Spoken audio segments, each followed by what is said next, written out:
So today we are going to take a look at Sex with Kings by Eleanor Herman, which was a good bit of fun. It is all about the mistresses of kings throughout medieval Europe. It covers the kings, the mistresses, and the queens, and kind of the interplay in the relationship, also what goes on at court.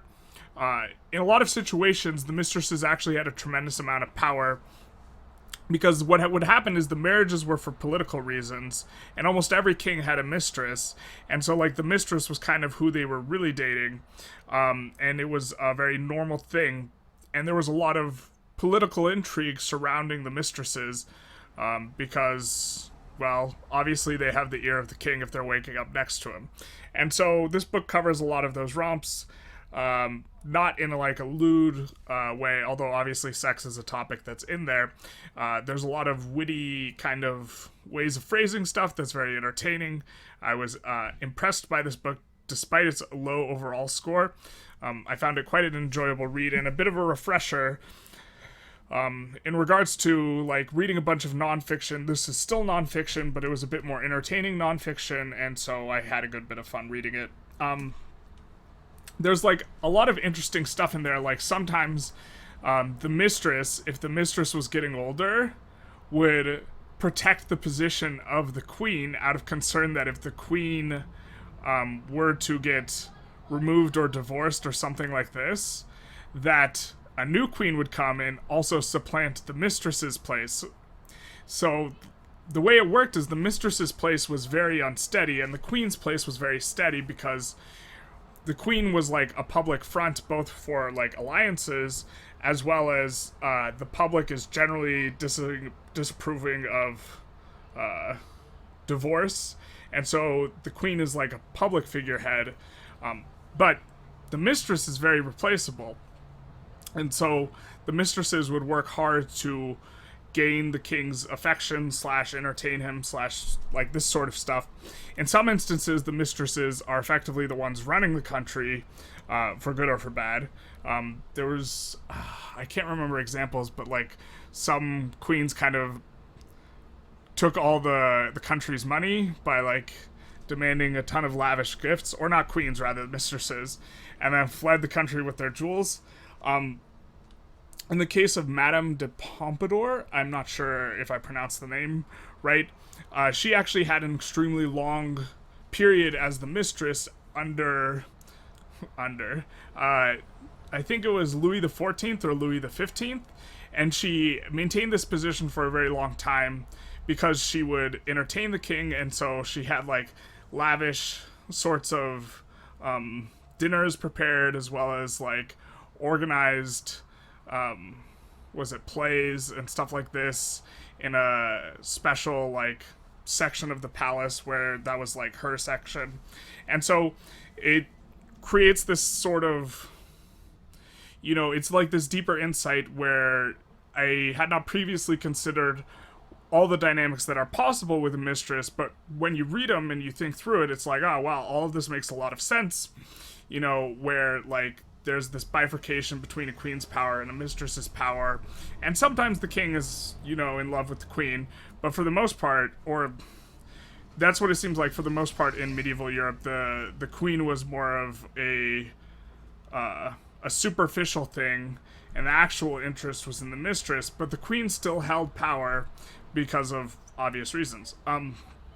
They talk about cuckoldry in, there's a whole chapter on this, and I found that one surprising. Like, in some cases, what would happen is, so usually the mistresses had husbands, and this was to ward off rumors of impropriety. And although it doesn't seem like they were very often successful based on this book being able to be written, but what would happen is, like, sometimes the husband would get, like, a stipend, so it's like paying to use your wife type of thing, which is like, seems insane. And sometimes the husband would make a ruckus.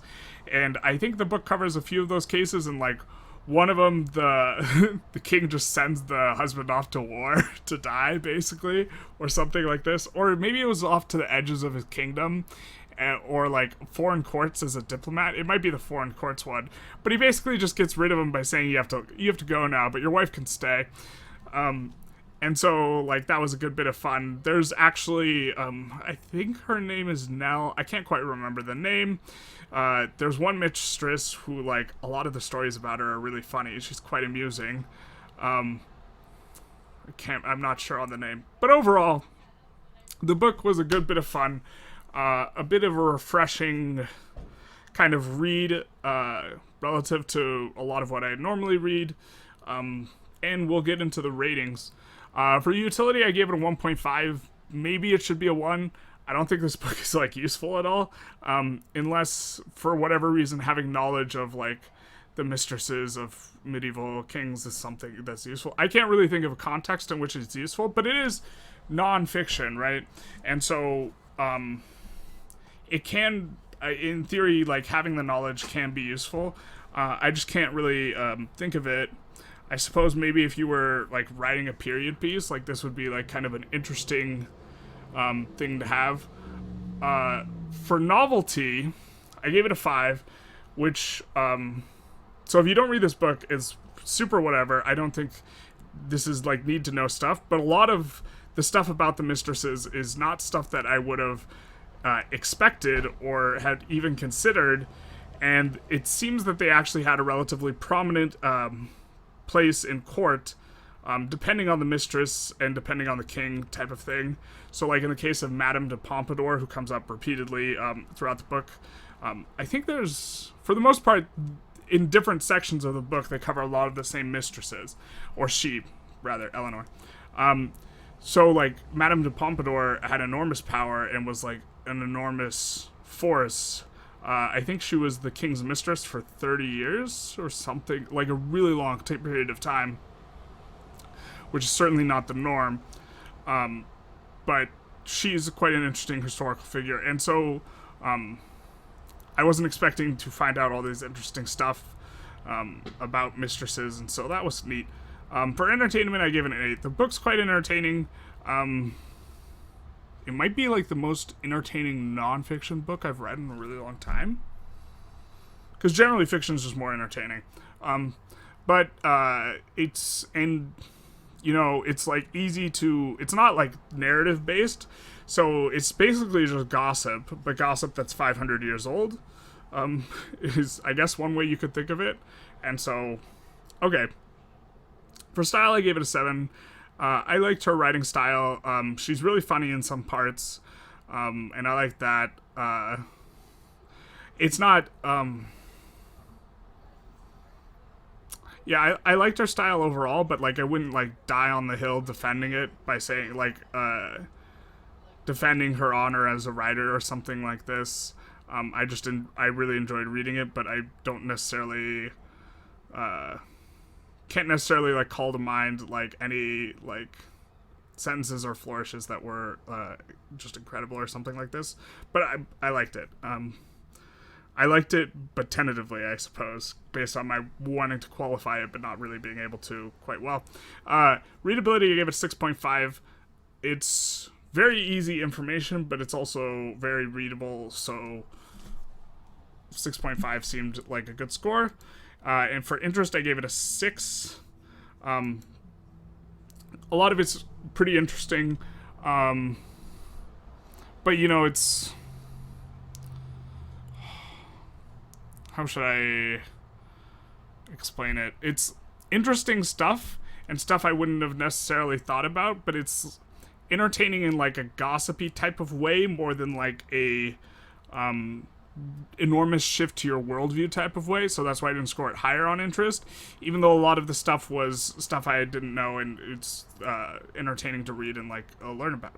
And this gives it an overall rating of a 5.67, which maybe it should be higher. In terms of recommendations, I think I'm much more likely to recommend this book than the average 5.67, but I would be recommending it specifically to people who are interested in, like, medieval, like, court and intrigue and, like, these types of things, like maybe someone who watches a lot of period pieces, and, you know, would want to read about all of the mistresses, yeah, and so it's for, like, that, I would recommend it. it was a bit of a fun read. I guess maybe the reading isn't, or the recommendations are not as broad as I would think. As far as recommendations go, or sorry, as far as discussion goes, because I like to have a discussion point at the end of these, are there any books that anyone could recommend that are like delightful little... I was delighted by this book. This book was like perfectly delightful. So does anyone have any nonfiction books that they found very entertaining to read through? I think maybe... I can't even think of like the last one that I really liked a lot. I guess I liked Hawkings's A Briefer History of Time. And that was a bit of an entertaining book, but that's also like that.